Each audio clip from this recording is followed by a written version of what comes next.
दोस्तों, चाहे जीवन में कुंवारे मर जाना, लेकिन कभी भी ऐसी स्त्री के साथ में विवाह मत करना, या फिर कहे तो किसी प्रकार का रिश्ता, दोस्ती या फिर संबंध ऐसे स्त्रियों से भूलकर भी नहीं रखना। दोस्तों, आज आप जीवन की एक ऐसी सच्ची कहानी से रूबरू होने वाले हो जिससे आपको अपने आसपास के स्त्रियों के बारे में ऐसी राज पता चलेगी जिसे सुनकर आपका रूह कांप जाएगा। हाँ दोस्तों, इस कहानी में आप लोगों को सुनने के लिए मिलेगा कि वो लड़की कैसी हुआ करती है जिनसे इंसान अगर भूल से भी शादी कर ले या दोस्ती कर ले तो वह बर्बाद हो जाता है। चाहे कितना भी धन कमाए, लेकिन हमेशा गरीब ही बना रहता है। नमस्कार दोस्तों, स्वागत है आप लोगों का आपके अपने YouTube चैनल हमारी साधना पर। दोस्तों, एक दिन भगवान विष्णु और मां लक्ष्मी बैठे हुए थे। तब माता लक्ष्मी पृथ्वी की तरफ देखती है और कहती है कि पृथ्वी लोक कितना स्वार्थी बन गया है। ऐसे में कौन अपना है और कौन पराया, आज के समय में ये समझना बहुत कठिन है। भगवान विष्णु बोले, हे लक्ष्मी, सही कह रहे हैं आप। अब मां लक्ष्मी बोली, ऐसे में जो एक जीवन साथी होती है, जो किसी इंसान के साथ उसके पूरे जिंदगी साथ रहती है, उसके बारे में पता होना बहुत जरूरी है। फिर भगवान विष्णु मां लक्ष्मी से कहे, सही कह रहे हो आप, नहीं तो किसी भी इंसान का जिंदगी एक पल में बर्बाद हो जाता है, वो अमीर से गरीब बन जाता है। माता लक्ष्मी ने कहा, हे प्रभु, ऐसी कौन सी बात है जो हर एक इंसान को उसके विवाह से पहले पता होनी चाहिए। भगवान विष्णु कहते हैं, मैं आपको ये बातें एक कहानी के जरिए बताता हूं, आप बस कहानी को ध्यान से पूरा सुनना, क्योंकि आधा अधूरा ज्ञान कोई काम का नहीं होता। तो चलिए, आप लोगों का समय ज्यादा बर्बाद ना करते हुए गौर करते हैं जीवन की एक सच्ची कहानी की तरफ। लेकिन उससे पहले, हे माता लक्ष्मी, जो भी दर्शक इस वीडियो को लाइक करे और चैनल को सब्सक्राइब करके कमेंट में जय मां लक्ष्मी नारायण लिखे, उन पर भगवान विष्णु और धन की देवी लक्ष्मी का आशीर्वाद हमेशा बना रहे। उनके घर में धन की कभी कोई कमी न रहे, उनका घर हमेशा खुशियों से भरा रहे। दोस्तों, प्राचीन काल की बात है। एक गांव जो कि नदी के किनारे बसा हुआ था, उस गांव में एक बहुत ही दयावान राजा रहते थे और उनकी 2 रानियां थीं।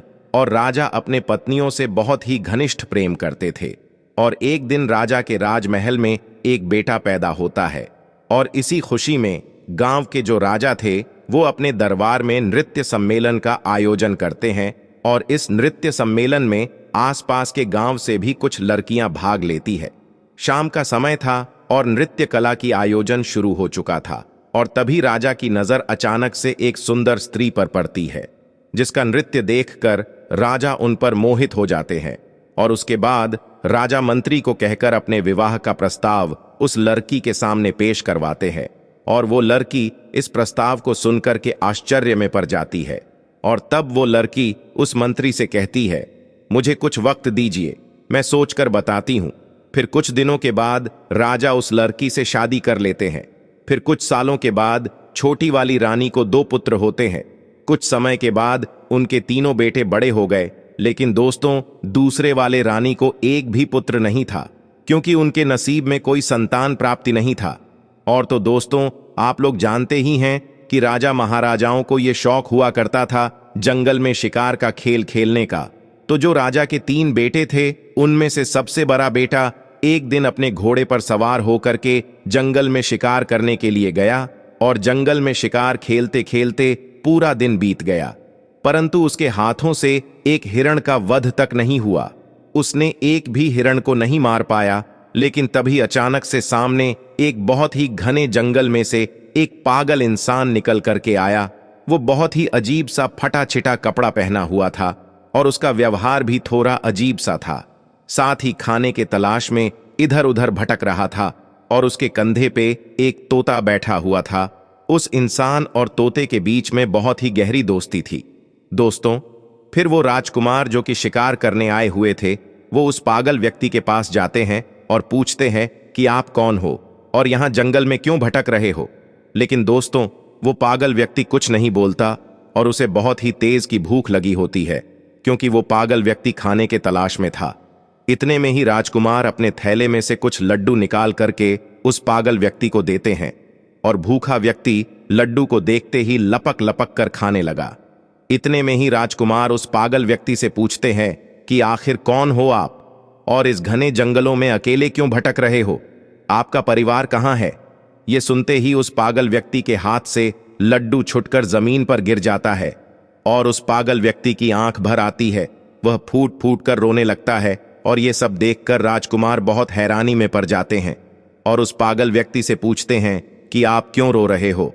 तभी उस पागल व्यक्ति के कंधे पर जो तोता बैठा हुआ था वो कहता है, मेरे मालिक अपने बेटे के कारण इस स्थिति में जंगल में भटक रहे हैं। फिर राजकुमार कहते हैं कि ऐसा क्या हुआ इनके साथ में? तब तोता कहता है, इनके पास वाले नगर में एक बहुत सुंदर लड़की है और वो इतनी सुंदर है कि नगर के सारे लोग उससे विवाह करने के लिए बिल्कुल पागल है। वो एकदम आसमान से उतरी हुई एक सुंदर परी लगती है और इसका पिता एक राजकुमार है और वो अपनी बेटी की शादी करवाना चाहते हैं। परंतु वो लड़की तो शादी करने के लिए तैयार है, लेकिन उसका एक शर्त है। वो लड़की उस इंसान से शादी करना चाहती है जो उसके प्रश्नों का उत्तर दे सके। इसलिए जो कोई शादी की इच्छा लेकर के उसके पास में जाता है वो उससे एक सवाल पूछती है और अगर कोई व्यक्ति उस सवाल का उत्तर दे देगा उसके साथ में वो विवाह कर लेगी और अगर सवाल का उत्तर नहीं दे पाता है तो उसका शीश कटवा देती है। और इसी चक्कर में इनका एक पुत्र था जो कि उस स्त्री के द्वारा मारा गया और मेरे मालिक यह सदमा बर्दाश्त नहीं कर पाए और अपना मानसिक संतुलन खो दिए और इसी वजह से इनका राज्य भी अब उस स्त्री के कब्जे में है। इतना बात होते ही वो व्यक्ति वहां से चला जाता है और यह सारी बात सुनकर राजा के दिल और दिमाग में उस राजकुमारी वाली बात बैठ जाती है और वापस शिकार पर से महल के तरफ लौटते समय भी पूरे रास्ते उसी राजकुमारी का ख्याल उस राजकुमार के दिमाग में चल रही थी। राजा जब लौट करके अपने घर आए तो घर आकर के रात्रि में लेटकर आराम तो कर लिया, लेकिन सुबह में भी वही राजकुमारी के ख्यालों में डूबे हुए थे। अब राजा से रहा नहीं गया और वो शीघ्र ही अपना घोड़ा उठाते हैं और उस राजकुमारी के महल की तरफ चल देते हैं। और तभी राजकुमार के माता पिता उनसे पूछते हैं कि बेटा कहाँ जा रहे हो? तब राजकुमार कहता है कि हमारे बगल वाले राज्य में एक बहुत सुंदर राजकुमारी रहती है और वो विवाह करना चाहती है, परंतु उस राजकुमारी का ये कहना है कि उसका कोई प्रश्न है और जो कोई उसके प्रश्न का उत्तर दे देगा वो उसके साथ विवाह कर लेगी और जो नहीं दे पाता उसका सर कटवा देती है। अब तक उसके चक्कर में कई लोग मारे गए हैं और कई राज्यों को वो स्त्री अपने कब्जे में ले रखी है। ये सुनकर राजकुमार के माता पिता ने राजकुमार को बहुत रोकने की कोशिश की, परंतु राजकुमार ने उनका एक भी नहीं सुना और राजकुमारी के महल की ओर निकल जाता है। महल पर पहुंचते ही राजकुमार ने विवाह का प्रस्ताव रखा तो राजकुमारी कहती है कि मैं आपसे विवाह करने के लिए तैयार हूं, परंतु आपको मेरे एक प्रश्न का उत्तर देना पड़ेगा, तभी मैं आपसे विवाह कर पाऊंगी और अगर आप मेरे प्रश्नों का उत्तर नहीं दे पाते हैं तो आपका सर कटवा दिया जाएगा। राजकुमार ने इस शर्त को स्वीकार कर लिया और बोला, राजकुमारी पूछिए, आपका क्या प्रश्न है? मैं आपके प्रश्नों का उत्तर देने के लिए तैयार हूं। फिर राजकुमारी अपना वह एक प्रश्न पूछती हैं जो अभी तक कई लोगों से पूछती आ रही थी और जब राजकुमारी ने प्रश्न पूछा तो वो राजकुमार देखता रह गया। जब उत्तर नहीं आया तो राजकुमार का शिष्य कटवा दिया गया। दोस्तों, ऐसा कौन सा प्रश्न था जो कि राजकुमारी पूछती थी लेकिन कोई भी इनके प्रश्नों का जवाब नहीं दे पाता था? इसके बारे में आपको आगे वीडियो में जरूर पता चल जाएगा कि राजकुमारी ऐसा क्यों करती थीं। क्यों हर वो व्यक्ति जो राजकुमारी से शादी करना चाहता था उससे वही एक सा प्रश्न पूछा करती थी। जब बड़े वाले भाई मारे गए तब बड़े से छोटा दूसरे नंबर के राजा ने विचार किया कि वो राजकुमारी के पास जाएगा और अपने भाई का बदला लेगा, परंतु जैसे ही राजकुमारी उसके सामने आती है तो वो राजकुमार उस राजकुमारी को देखकर उन पर मोहित हो जाते हैं और खुद में सोचते हैं कि ये कितनी सुंदर स्त्री है, काश मैं इनसे विवाह कर पाता। लेकिन फिर राजा राजकुमारी से कहता है, मेरे बड़े भाई कहाँ है? तो राजकुमारी कहती हैं कि मुझे इसके बारे में कुछ नहीं पता। ये सब सुनकर राजकुमार फिर से सोच में पड़ जाते हैं। तब राजकुमारी राजकुमार से कहती हैं, क्या सोच रहे हो? राजकुमार कहता है कि आप कितनी सुंदर हो, मैं आपसे विवाह करना चाहता हूं। तो फिर राजकुमारी कहती हैं, मैं आपसे विवाह तो कर लूंगी, लेकिन मेरा एक प्रश्न है। पहले आपको उस प्रश्न का उत्तर देना पड़ेगा। तो राजकुमार कहता है कि ठीक है, आप अपना प्रश्न पूछो। लेकिन दूसरे वाले राजकुमार भी उनके प्रश्नों का उत्तर नहीं दे पाते हैं और उनका भी सर कटवा दिया जाता है। इसी प्रकार उस विवाह के चक्कर में उस राजा के 3 लड़के थे, उनमें से 2 लड़के मारे गए। अब बचा सबसे छोटा वाला, वो भी अपने घोड़े को लेकर राजकुमारी के महल की ओर चल देता है। उनके माता पिता ने उन्हें रोकने की बहुत कोशिश की, लेकिन छोटे वाले भाई इनकार करते हुए कहता है, हम जा रहे हैं उस हत्यारिन राजकुमारी से अपने भाइयों का बदला लेने। या तो मैं उस हत्यारिन से बदला लेकर के आऊंगा, अन्यथा आप ये समझ लेना कि आपका कोई बेटा था ही नहीं। उनके माता पिता ने उन्हें बहुत रोकने की कोशिश की, लेकिन वो बदला लेने के चक्कर में चल देता है। रास्ते में जाते जाते उस लड़के ने विचार किया कि जैसे मेरे भाई गए थे, अगर वैसे मैं गया तो मैं भी मारा जाऊंगा, लेकिन जाऊंगा तो जरूर। पर कुछ सोच समझने के बाद उसने क्या किया कि उस राजकुमारी की महल से थोड़े हटकर एक बगिया था, उसने अपने घोड़े को वहीं पर छोड़ दिया और उस बगिया के अंदर चला गया। और राजकुमारी वहां पर उस शांत वातावरण में विश्राम करने के लिए आया करती थी। अब उस बगिया में एक सरोवर था और उस सरोवर के किनारे वह राजकुमार एक आम इंसान के वेशभूषा में खड़ा था। जी हां दोस्तों, सभी लोग बड़े ध्यान से सुनना, ये बहुत ही अलौकिक कहानी है। दोस्तों, राजकुमार सरोवर के किनारे खड़ा था और तब राजकुमारी अपने कुछ सहेलियों के साथ बगिया में आई। और कुछ समय बाद राजकुमारी ने अपने एक सहेली से कहा कि हमें पानी ला कर दो, हमें बहुत तेज प्यास लगी है।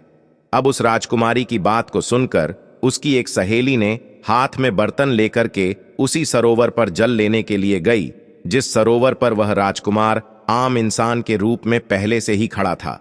उसने देखा तो उसके रूप को देख करके उन पर मोहित हो गई।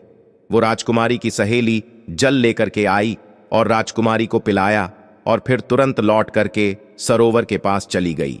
और उसने जा करके उस राजकुमार यानी कि उस आम आदमी से कहती है कि आप कौन हो, यहां क्या कर रहे हो? मैं आपको देखते ही आपके रूप पर मोहित हो गई हूं और मैं शीघ्र ही आपसे विवाह करना चाहती हूं। फिर राजकुमार कहता है कि वो तो ठीक है, लेकिन आप कौन हो? फिर वो लड़की कहती है कि मैं राजकुमारी की सहेली गंगा हूं। ये सुन करके राजकुमार उस गंगा के साथ उसके घर चले जाते हैं और गंगा अपने आंगन में चारपाई बिछा करके उस राजकुमार को बैठा दिया और उसके बाद में भोजन करवाया। और फिर कहती है कि आप क्या सोच रहे हो, आप विश्वास करिए, मैं आपको कभी धोखा नहीं दूंगी, क्योंकि मैं आपके रूप के ऊपर दीवानी हो चुकी हूं, मैं आपसे प्यार कर बैठी हूं। जब इतनी बात उस राजकुमार ने सुनी तो वो राजकुमार रोने लगता है। राजकुमार के आंखों से आंसू के धारा बहने लगी और कहने लगा, मैं इसलिए सरोवर में घूम रहा था क्योंकि ये जो तुम्हारी राजकुमारी है इतनी हत्यारी है, जिसने अब तक कई लोगों के सर कटवा दिए हैं और उन्हीं में हमारे 2 भाई मारे गए। तो मैं अपने भाइयों का बदला लेना चाहता हूं, इसलिए मैं ये जानना चाहता हूं कि ये राजकुमारी कौन सा सवाल पूछती है। तब गंगा कहती है, वो तो हम आपको बता देंगे, लेकिन पहले आप हमसे वादा कीजिए कि आप हमसे शादी करेंगे।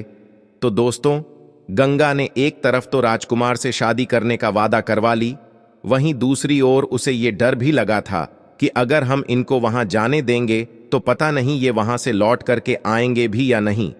तो फिर राजकुमार गंगा से कहता है कि मैं जरूर तुमसे विवाह करूंगा।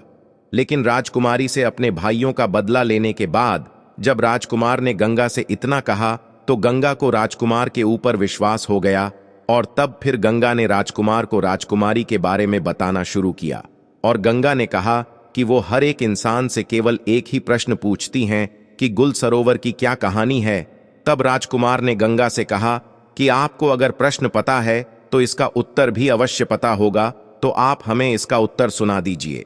लेकिन गंगा तुरंत हाथ जोर करके बोली, हे महाराज, अगर मुझे उत्तर के बारे में मालूम होता तो चाहे कुछ भी हो, मैं आपको इसके बारे में जरूर बताती।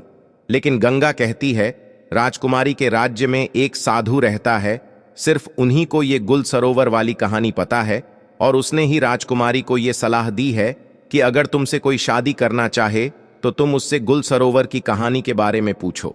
हालांकि यहां तक राजकुमारी को भी इस कहानी के बारे में कुछ भी पता नहीं होता, फिर भी राजकुमारी यह प्रश्न पूछा करती है क्योंकि वह उस साधु से प्रेम करती है।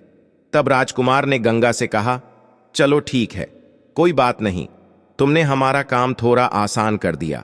अब हम जाते हैं पहले गुल और सरोवर की कहानी के बारे में पता करने कि इसकी कहानी क्या है। इसलिए आप यहीं पर इंतजार करिए और हम वापस लौट करके जरूर आएंगे। तब गंगा बोलती है, हे महाराज, गुल सरोवर की कहानी कहाँ मिलेगी आपको? मैं आपको ये बता सकती हूं, लेकिन वहां से जिंदा लौटना नामुमकिन है। वहां से जिंदा नहीं लौट पाओगे। राजा बोले, क्यों नहीं लौट पाएंगे? तब गंगा बोली, रास्ते में बहुत खतरा है, इसलिए आप वहां मत जाइए। इस जिद को छोड़िए, आप अपने भाइयों का बदला नहीं ले पाओगे। आप हमारे साथ विवाह कीजिए और बदला लेने के बारे में भूल जाइए। उस राजकुमार ने कहा, चाहे रास्ते में कितनी भी कठिनाई क्यों ना हो, चाहे संकट कितने भी हो, लेकिन मैं जाऊंगा जरूर और अपने भाइयों का बदला जरूर लूंगा। तब गंगा ने सोचा कि अब हम चाहे इनको कितना भी रोकने की कोशिश करें, लेकिन ये नहीं रुकेंगे। तो फिर गंगा ने खुद एक घोड़ा और एक तलवार राजकुमार के हाथ में दिया और कहा कि ये घोड़ा और ये तलवार तुम्हारे काम जरूर आएगी, इसलिए आप एक काम करना, यहां से ठीक दक्षिण दिशा की तरफ जाओ, और जब आप दक्षिण दिशा की तरफ जाओगे तो आगे आपको गुफा में एक शेर मिलेगा, और उस शेर से आपको डरना नहीं है, क्योंकि वह शेर बूढ़ा हो चुका है, जिस वजह से वो शिकार नहीं कर पाता और बहुत भूखा रहता है। जब आप उसके पास जाओगे तो इस तलवार के मदद से रास्ते में उस शेर के लिए कुछ खाने को जरूर ले जाना, और जब वह शेर गुफा से बाहर आए तब उसके सामने यह खाने की चीज रख देना। वो उसे खा करके तुम्हारी मदद जरूर करेगा। बस इतना ध्यान रखना कि आप जब जंगल में थोड़ा आगे बढ़ोगे तो आप समुद्र के किनारे पहुंच जाओगे, तो वहां से आगे आपको समुद्र के उस पार जाना होगा। और इतना कहकर गंगा राजकुमार को विदा कर देती है और राजकुमार दक्षिण दिशा में जंगल की तरफ निकल जाते हैं। जाते समय गंगा बोलती है, महाराज भूल मत जाना, लौट करके जरूर आना, चाहे कुछ भी हो जाए। मैं आपका जीवन भर इंतजार करूंगी, मुझे आप भूलोगे तो नहीं? तो उस राजकुमार ने विश्वास दिलाते हुए बोला कि आप चिंता मत करो, मैं लौट करके जरूर आऊंगा और तुमसे जरूर विवाह करूंगा, इसलिए आप तनिक भी चिंता मत करो। अब वो राजकुमार धीरे धीरे जंगल की तरफ बढ़ने लगा तो गंगा के मुताबिक उसको एक शेर का गुफा मिला, जिसमें वही एक बूढ़ा शेर था जिसके बारे में गंगा ने राजकुमार को बताया था, और साथ में ये भी कहा था कि आप रास्ते में इस तलवार की मदद से उस बूढ़े शेर के लिए कुछ खाने को ले जाना। तो वो राजकुमार बिल्कुल ऐसा ही करता है और उस शेर के सामने खाना रख देता है। चूंकि शेर बहुत भूखा था तो वो खाना देखते ही बहुत खुश हो जाता है और लपक कर खाना शुरू कर देता है। राजकुमार देखता है कि अब तो शाम हो चुकी है, जिस वजह से हल्का हल्का ठंड भी लगने लगता है और कुछ देर में अंधेरा भी हो जाएगा। तो वो क्या करता है कि आसपास से कुछ लकड़ियां इकट्ठा करके ले आता है और गुफा के सामने थोड़ा सा आग जला लेता है। तब उसी आग के पास में आकर वो शेर राजकुमार के बगल में बैठ जाता है और राजा उस शेर को सहलाने लगता है, और कुछ समय बाद राजकुमार को आंख लग जाती है। राजकुमार वहीं पर सो जाता है।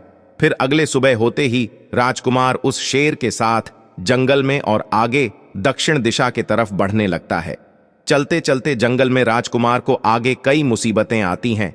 कई तरह के जानवर राजकुमार के सामने आते हैं, लेकिन उस बूढ़े शेर की दहाड़ से सभी जानवर डर के भाग जाते हैं। और इसी तरह राजकुमार उस बूढ़े शेर के साथ चलते चलते समुद्र के किनारे पहुंच जाते हैं, और पहुंचते ही देखते हैं कि थोड़े दूर पे एक व्यापारी कई हाथियों पे सामान लादकर कुछ सैनिकों के साथ समुद्र के तट पर खड़े है। अब वो राजकुमार उस व्यापारी के पास जाता है तो व्यापारी उससे पूछता है कि कौन हो आप, यहाँ क्या कर रहे हो? फिर राजकुमार अपने साथ बीती हुई घटना को उस व्यापारी को बताता है और कहता है, मुझे किसी भी तरह समुद्र के उस तरफ जाना है। इतने में ही व्यापारी देखता है कि समुद्र के उस पार से उसकी नाव आ रही है, जिस पे वह व्यापारी सामान को रखवाकर समुद्र के उस पार पहुंचवाया करता है। नाव के समुद्र के किनारे पहुंचने के बाद वह व्यापारी सामान को नाव पर रखवाता है, और इतने में वह राजकुमार उस व्यापारी से कहता है, आप कृपा करके मुझे भी इस नाव की मदद से समुद्र के उस पार पहुंचवा दें। फिर व्यापारी ने कहा, अगर अब इस नाव पर थोड़ा सा भी वजन बढ़ेगा तो यह नाव डूब सकती है, मुझे माफ करे, मैं आपकी मदद नहीं कर पाऊंगा। राजकुमार ने कहा, अब तो आप सब कुछ जानते हैं, मेरा समुद्र के उस पार जाना कितना जरूरी है। आप एक काम करिए, मेरे पास कुछ सोने के सिक्के हैं और ये गले की चेन, इसको आप रख लीजिए, परंतु मुझे इस नाव से जाने दीजिए। दोस्तों, वो व्यापारी बहुत ही लालची था, इसलिए वह राजा के दिए हुए सोने की सिक्के और उसकी चेन रख लेता है और नाव से सैनिक के द्वारा कुछ सामान उतरवा के राजा को उस नाव पर जाने देते हैं।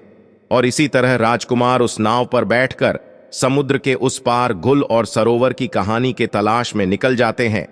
ठीक 15 दिन बाद राजकुमार समुद्र के उस पार एक नगर में पहुंच जाते हैं और नगर में गुल और सरोवर की कहानी के तलाश में इधर उधर भटकने लगते हैं।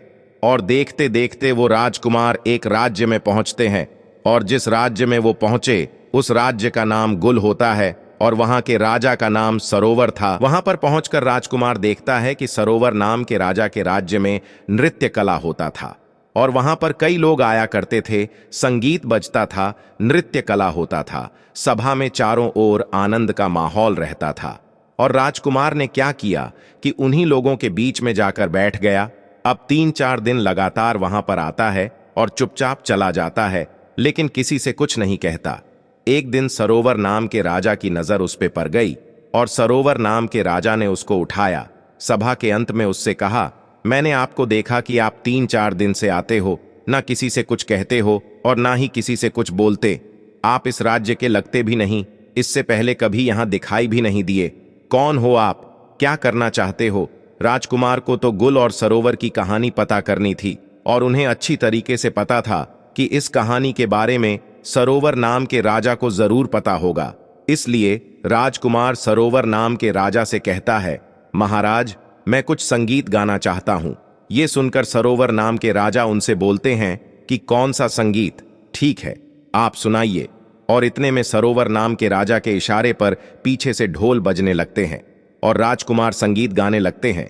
उस राजकुमार ने इतना सुंदर संगीत सुनाया कि पूरी सभा बैठी हुई वाह वाह करने लगी। राजा खुश हो गया और राजा ने खुश होकर के बोला, हम तुम्हारे इस गायकी से इतने खुश हैं कि आप चाहे तो कुछ भी मांग सकते हो। आप जो मांगोगे हम आपको वो जरूर देंगे, ये हमारा वचन है। फिर राजकुमार कहने लगा, महाराज, ऐसा ना हो, मैं मांगू और आप अपना पैर पीछे खिसका ले। इसलिए एक काम कीजिए, आप रहने दीजिए। जो कुछ भी है वो ठीक है और जैसे भी है ठीक है, हम जैसे हैं अच्छे हैं। तो उस राजा ने कहा, नहीं, आप मांगो, ऐसा कुछ नहीं है। आप जो कहोगे वो हम आपको देंगे। आपकी जो इच्छा हो वो आप मांगना। अब उस राजकुमार ने कहा, हे महाराज, मुझे कुछ नहीं चाहिए, मुझे केवल आप गुल और सरोवर की कहानी बता दीजिए। उस सरोवर नाम के राजा को पसीना आ गया, जो सरोवर नाम का राजा था। उसने कहा, तुमने यह क्या मांग लिया? तुम मुझसे मेरा पूरा साम्राज्य मांग लेते, वो भी मैं तुम्हें दे देता, लेकिन तुमने मुझसे ये कैसा सवाल पूछ लिया?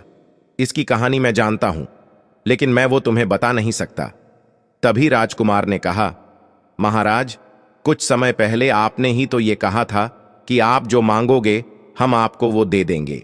इसलिए आप केवल मुझे वही गुल और सरोवर की कहानी सुना दीजिए कि आखिर इस कहानी का क्या राज है। अब महाराज अपने ही दिए हुए वचनों में फंस जाते हैं और कहने लगे, अगर तुम्हारी यही इच्छा है, बार बार तुम यही जिद कर रहे हो, तो मैं तुम्हें गुल और सरोवर की कहानी तो सुना दूंगा, लेकिन ध्यान रखना, कहानी खत्म होने के तुरंत बाद हम तुम्हारा सर कटवा देंगे। अगर तुम इस बात पर राजी हो तो हम तुम्हें गुल और सरोवर की कहानी बताते हैं कि आखिर गुल और सरोवर की कहानी क्या है। राजकुमार ने कह दिया, ठीक है, आप मेरा सर काट लेना, लेकिन आप कहानी जरूर सुना देना। बोले, ठीक है, हम तुम्हें जरूर सुनाएंगे। तब महाराज मंत्रियों को इशारा दिया और नौकरों को भी इशारा दिया। अब नौकर चले हैं कारावास की तरफ। राजकुमार वहीं बैठा हुआ देख रहा है। तब नौकर क्या लेकर के आए कि एक लड़की है, वो बहुत सुंदर है, उसके शरीर पर फटे पुराने वस्त्र है और उसके हाथों में पैरों में बेरियां पड़ी हुई है। वो चल नहीं पा रही थी और इसीलिए नौकर लोग मार लगाते हैं। अब वो राजकुमार देखता रह गया, ये क्या है, मेरी समझ में नहीं आया। तब तक उस लड़की को ला करके सरोवर महाराज के सामने खड़ा कर दिया। अब राजकुमार के सामने उस सरोवर नाम के राजा ने कहानी शुरू की। तुम सुनना चाहते थे गुल सरोवर की कहानी क्या है? तो सुनो, मेरा ही नाम है सरोवर राजा, मैं ही हूं वो सरोवर, और गुल ये लड़की है जो तुम्हारे सामने हथकड़ी और बेरियों में जकरी हुई है।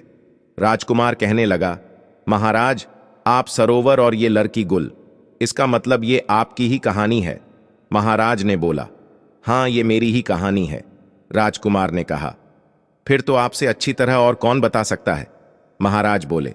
सुनो, हमारी कहानी क्या है। मैं विवाह से पहले एक बार जंगल में शिकार खेलने के लिए गया था, तो वहां ये लड़की अपनी सहेलियों के साथ बगिया में बैठी हुई थी। ये सब बातें उस सरोवर नाम का राजा समझा रहा है कि उस दिन मैं घूमते घूमते बगिया में पहुंचा तो हमारी नजर इस स्त्री के ऊपर पड़ी। ये गुल नाम की लड़की जो तुम्हारे सामने खड़ी है, इसकी नजर हमारे ऊपर पड़ी और इसे देखकर हम इस पर मोहित हो गए और हमें देख करके ये भी हम पर मोहित हो गई। मैं इस स्त्री के रूप पर इतना मोहित हो गया कि मैं इसके रूप का दीवाना हो गया।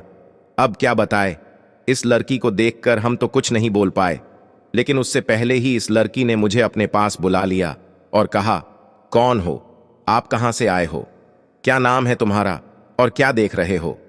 तो फिर मैंने उलझी हुई आवाज में से जवाब दिया, मेरा नाम सरोवर है और मैं इस राज्य का राजा हूं। और आप कह रहे हो कि क्या देख रहे हो? तो आप इतनी सुंदर हो कि ऐसा लगता है हम आपको ही देखते रहे। तो इससे पहले कि मैं इस लड़की से कुछ पूछता, तब तक में इस लड़की ने हमसे पूछ लिया कि क्या आप मुझसे शादी करोगे। जो बात मेरे दिल में थी वो इसने कहा, तो मैं बहुत खुश हो गया। अब ये लड़की मुझे साथ में लेकर के अपने घर पहुंची, अपनी मां से जाकर के हट की, मां मैं अगर विवाह करूंगी तो इसी के साथ मैं करूंगी, अन्यथा मर जाऊंगी। माँ बाप ने बहुत समझाया कि बेटा इनके घर खानदान का कोई पता नहीं कि ये कहाँ के रहने वाले हैं, इसका कुछ पता नहीं है। और उसकी माँ कहती हैं कि एक अजनबी के साथ मैं तुम्हारा विवाह कैसे करा सकती हूँ। तब महाराज कहता है, उस समय वो लड़की बार बार अपने माता पिता से विनय करने लगती है और खाना पीना तक छोड़ देती है। अब इसके जिद के सामने इसके माता पिता मजबूर होकर के इसका विवाह मेरे साथ करवा दिए।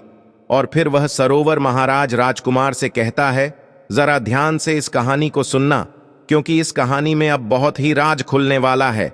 होता यह है कि इस लड़की का विवाह जब मेरे साथ हो गया, तब विदा होकर के मेरे साथ मेरे घर के लिए आ रही थी, तो रास्ते में यह बहुत ही प्रसन्न थी और मुझसे कह रही थी, मुझे मेरे मन चाहे पिया मिले है और मैं खुद दुखी रह सकती हूं, लेकिन आपको कभी दुखी नहीं रहने दूंगी। और कहती थी कि मैं खुद संकट में रह सकती हूं, लेकिन आप पे कभी आंच नहीं आने दूंगी और अपने पिया से हमेशा लगाव बना के रखूंगी। ऐसे ही करके हम अपने घर पहुंच गए और इसे अपने घर ले आए।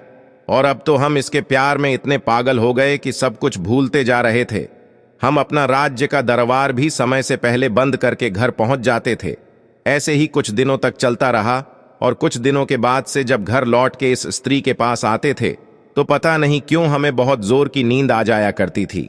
और एक दिन ऐसा होता है कि हमेशा की तरह ये स्त्री मुझे खाना बना करके दी, परंतु उस दिन मुझे थोड़ी सी भी भूख नहीं थी, इसलिए मैंने खाना नहीं खाया और जिससे मुझे नींद भी नहीं आ रही थी। मैं उस दिन अपने आंखें बंद करके लेटा रहा। फिर ये मेरे पास से उठ करके चली गई। मुझे शक हुआ कि ये स्त्री इतनी रात में बाहर कहाँ पे जा रही है, और इतने में ही वो राजमहल से जंगल की ओर चल देती है। उस स्त्री के वहां से निकलते ही मैं भी वहां से निकल जाता हूं, इसके पीछे पीछे जाता हूं, और तभी मैं देखता हूं कि वो स्त्री एक साधु के साथ में बैठी हुई हंस हंस कर बातें कर रही है। इतना सब कुछ देखते ही मैं सोचने लगा कि पता नहीं ये उसका रोजाना का काम था या सिर्फ आज का काम है। उसके बाद मैं चुपचाप वहां से वापस राजमहल में लौट जाता हूं। फिर राजकुमार सरोवर महाराज से कहने लगा कि आगे क्या हुआ। तो महाराज ने राजकुमार से कहा, उस दिन मेरा पूरा दिन उसी के बारे में सोचते सोचते निकल गया, एवं दूसरा दिन भी संध्या होने चली, और ये तो हमेशा यही सोचती रहती थी कि कब शाम होगी। अगले दिन इसने खाना बनाया और मुझे दिया, लेकिन उस दिन हमने जानबूझकर खाना नहीं खाया। मैंने निर्णय किया कि आज चाहे कुछ भी हो जाए, लेकिन सोएंगे नहीं। फिर देर रात तक उससे बातें करते रह गए, एवं इतने में उस स्त्री ने कहा कि पिया, अब बहुत ज्यादा रात हो चुकी है, आप सो जाइए। तब मैंने आंखें बंद करके सोने का नाटक किया, और तब ये स्त्री उसी साधु के पास चली जाती है। फिर मैं भी उसके पीछे पीछे गया, तो मैं देखता हूं कि वो साधु हाथ में डंडा लिए उस स्त्री से बहुत ही गुस्से में कहता है कि आज तुम्हें यहां पर आने में इतना समय क्यों लग गया, कहां थी इतनी देर तक। फिर वो स्त्री हाथ जोर करके साधु से क्षमा मांगते हुए कही, मेरे पिया आज विलंब से सोए थे, इसलिए मुझे आने में इतनी देर हो गई। फिर स्त्री ने साधु से कहा कि अगली बार से ऐसा कभी नहीं होगा। क्योंकि अगली बार मैं उसके खाने में जहर दे करके उसे सदा के लिए सुला दूंगी और आपके पास आ जाऊंगी। और जैसे ही मैंने उसके मुख से यह बात सुनी, मुझे बहुत ही तेज पसीना आने लगा और मैं घबरा गया। और उसी समय उस साधु की नजर मुझ पर पड़ जाती है और साधु ने उस स्त्री से कहा कि उस पेड़ के पीछे छिप करके मुझे कोई देख रहा है। तो फिर वो जो गुल नाम की लड़की थी, उसकी नजर मेरे ऊपर पड़ी। तभी वो स्त्री ने चिल्ला चिल्ला कर कहा कि ये तो मेरे पिया है, आप उसे मार डालिए। फिर क्या था कि वो दो और मैं अकेला, उन दोनों ने मिलकर मुझ पर आक्रमण किया और मुझे मारने की कोशिश की और हमारे बीच युद्ध छिड़ गया। और फिर मैं युद्ध करते करते नीचे गिर गया। उस साधु ने मुझे कसकर दबा लिया कि तभी ये जो स्त्री है, ये स्त्री नहीं बल्कि हत्यारिन है। उसके बाद ये स्त्री ने तलवार लेकर मेरे सीने पर बैठ गई और वो जो साधु था वो वहां से भाग जाता है। फिर मुझे कुछ समझ में नहीं आ रहा था कि मैं क्या करूं। और जैसे ही ये स्त्री मुझे तलवार से मारने वाली ही थी कि इतने में महाराज उस राजकुमार से कहता है कि ये जो कुत्ता तुम सामने देख रहे हो, उस वक्त ये कुत्ता आता है और रानी पे काबू करके मेरी जान बचा लेता है। और जो वह साधु था वो समुद्र के उस पार मेहर नाम के राजकुमारी के राज्य में जाकर छिप गया है। राजकुमार को महाराज की पूरी बात समझ में आ गई और महाराज कहते हैं कि ये थी पूरी गुल और सरोवर की कहानी। अब मैं अपने वादे के अनुसार पूरी कहानी तुम्हें सुना दिया। अब तुम इस वादे के अनुसार अपना सर कटवाओ। इतने में राजकुमार ने कहा कि महाराज, आप मेरा सर काट लीजिएगा, लेकिन उससे पहले मुझे ये बता दीजिए कि उस रानी ने उस साधु को अपने राज्य में क्यों छिपने दिया। आखिर उस राजकुमारी ने उस साधु को अब तक क्यों छिपा करके रखा है। और जब राजकुमार ने ये कहा तो अब सरोवर महाराज जो है वो अपने ही दिए हुए वचनों में फंस गया एवं इस सवाल का जवाब नहीं दे पाने के कारण राजकुमार को छोड़ दिया और कहा, मैं तो तुम्हें छोड़ दे रहा हूं, लेकिन आज के बाद मेरे इस राज्य में कभी नजर नहीं आना। राजकुमार ये सब सुन के उस मेहर नाम के राजकुमारी के महल की ओर चल देते हैं। कुछ दिनों के बाद जब राजकुमार मेहर नाम के राजकुमारी के महल में पहुंचते हैं तो राजकुमारी से कहते हैं, मुझे आपसे विवाह करना है। फिर मेहर कहती है, आपको पहले मेरे एक प्रश्न का जवाब देना पड़ेगा, तभी मैं आपसे विवाह करूंगी, और अगर आप जवाब नहीं दे पाते हैं तो आपका सर कटवा दिया जाएगा। दोस्तों, अब राजकुमार को तो पहले से ही पता था कि राजकुमारी क्या प्रश्न करने वाली है, इसलिए राजकुमार ने शर्त स्वीकार कर लिया और कहा, हां पूछो, क्या प्रश्न है तुम्हारा। मैं तुम्हारे प्रश्नों का उत्तर देने के लिए तैयार हूं, लेकिन तुम शायद इस कहानी को सुनने के बाद अपने क्रोध पर काबू नहीं कर पाओगे। अब राजकुमारी सोचती है कि आखिर ऐसा क्या है इस कहानी में जिसे सुनकर मैं क्रोधित हो जाऊंगी। राजकुमारी इस बात पर ध्यान नहीं देते हुए राजकुमार से कहती है कि आप कहानी सुनाओ, क्योंकि राजकुमारी उस साधु के प्रेम में अंधी होती है। अब राजकुमार कहानी सुनाता है और जैसे ही कहानी पूरी होती है तो राजकुमारी कहने लगी, ऐसा क्या था इस कहानी में जो मुझे क्रोध आता। राजकुमार बोले, जिस साधु के प्रेम में तुम अंधी हो वो वही गुल सरोवर वाला साधु है जो वहां से भागकर समुद्र के इस पार तुम्हारे पास आकर छिपा हुआ है।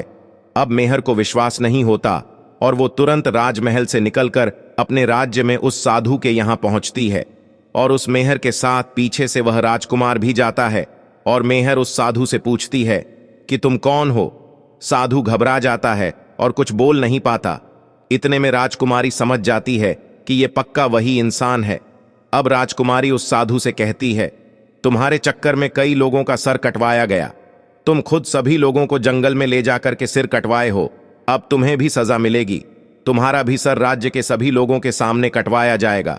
इतने में साधु बोलता है, राजकुमारी मुझे माफ कर दो, मैंने किसी का जान नहीं लिया, वो सभी लोग अभी भी जिंदा हैं। तब वो राजकुमार जो मेहर के साथ आया था उस साधु से पूछता है कि कहां हैं सभी लोग, तुम मुझे जल्दी से बताओ। अब वह साधु मेहर और राजकुमार को जंगल में एक ऐसी जगह पे लेकर जाता है जहां पर वो सभी लोगों को कैद करके रखा था। राजकुमार सभी लोगों को वहां से आजाद कराता है और उनके दोनों बड़े भाई भी मिल जाते हैं और राजकुमारी उस साधु को हमेशा के लिए उसी कैद में बंद कर देती है। तब राजकुमार उस मेहर नाम के राजकुमारी से कहते हैं, आपका बहुत धन्यवाद, आज आपके वजह से मैं अपने भाइयों से मिल पाया। जहां मुझे लग रहा था कि मेरे दोनों बड़े भाई कब का मर चुके हैं, और इतना बोलने के बाद राजकुमार मेहर नाम के राजकुमारी को समझाते हुए कहते हैं, तुम एक बात का हमेशा ध्यान रखना कि जीवन में कभी भी किसी इंसान को दूसरे पे विश्वास नहीं करना चाहिए जब तक कि आपको उस दूसरे इंसान के बारे में पूरी जानकारी नहीं हो, क्योंकि ज्यादातर इंसान के अंदर खुद के लिए स्वार्थ छुपा होता है। राजकुमार कहता है, जब कोई इंसान कभी कभी किसी परिस्थिति में चतुराई या चालाकी दिखाता है या दूसरों को बेवकूफ मानते हुए कोई अभिनय, ढोंग या पाखंड करता है, तो इसे त्रिया चरित्र कहते हैं कि कैसे जब एक इंसान को अपना स्वार्थ दिखने लगता है तो वह अपने लोगों को भी बेवकूफ बनाकर अपना स्वार्थ को पूरा करता है, और उसके साथ रहने वाले लोगों को इसके बारे में भनक तक नहीं लगता कि ये स्त्री या पुरुष त्रिया चरित्र की खेल कर रहा है। आज के टाइम में हर दूसरा लोग त्रिया चरित्र कर रहा है जिसके अंदर थोड़ा सा भी स्वार्थ है। इसलिए दोस्तों, जो आपके दिल के करीब है उसके बारे में आप पूरी जानकारी रखिए कि उसके अंदर खुद को लेकर कोई स्वार्थ तो नहीं छुपा है, और अगर ऐसा है तो आप उनसे थोड़ा दूर ही रहिए, क्योंकि ऐसे में आपको जिंदगी के हर एक कदम पर धोखा ही मिलेगा। क्योंकि एक स्वार्थी इंसान अपने स्वार्थ के लिए जिंदगी में कुछ भी कर सकता है। और राजकुमारी मेहर से इतना कहने के बाद वो राजकुमार अपने भाइयों के साथ महल की ओर चल देता है, और फिर कुछ दिनों के बाद राजकुमार अपने वादे के मुताबिक गंगा नाम के लड़की से विवाह कर लेता है, और अपने सभा में सभी लोगों के सामने कहता है कि स्त्री चेहरे से नहीं बल्कि दिल से सुंदर होनी चाहिए, क्योंकि अगर किसी महिला का दिल साफ है तो आप अपना जीवन खुशी खुशी जी पाएंगे। लेकिन अगर वहीं कोई लड़की देखने में बहुत सुंदर है लेकिन उसका चरित्र खराब है या फिर कोई भी कमी है, तो आपको जीवन में आगे जाकर बहुत सी परेशानियों का सामना करना पड़ सकता है, और जिससे आप यही सभी समस्याएं में उलझे रह जाओगे और जीवन में कुछ नहीं कर पाओगे। आपका जीवन कष्ट से भरा रहेगा। दोस्तों, सच्ची श्रद्धा से कमेंट में जरूर लिखे, जय मां लक्ष्मी नारायण, जय सिया राम, जय हनुमान। साथ ही देवों के देव हर हर महादेव सदैव आप पर अपनी कृपा बनाए रखे। दोस्तों, वीडियो पसंद आई हो तो वीडियो को लाइक करें, चैनल को सब्सक्राइब करें और अपने ऐसे दोस्तों के साथ शेयर जरूर करें जिसे चरित्रहीन स्त्री के बारे में पता ना हो। प्रिय मित्रों, वीडियो को अंत तक देखने के लिए आपका धन्यवाद। जय श्री राधे कृष्णा।